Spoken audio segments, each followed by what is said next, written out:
وادی العقیق، وہ جگہ جو ہمارے پیارے نبی حضرت محمد نے فرمایا جنت کی وادیوں میں سے ایک وادی ہے۔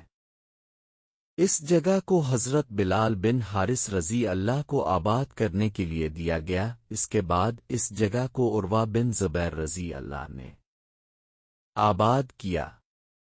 یہ جگہ مسجد نبوی سے 25 کلومیٹر دور باہر کی طرف اس راستے پر واقع ہے جس راستے سے آپ مدینہ واپس مکہ کی طرف جاتے ہیں۔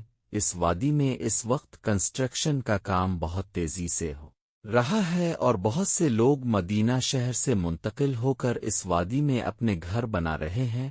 اگر آپ کا سفر مدینہ منورہ کا ہو تو اس وادی میں ضرور جائیں، ہمارے پیارے نبی کے فرمان کے مطابق یہ جنت کی وادیوں میں سے ایک وادی ہے۔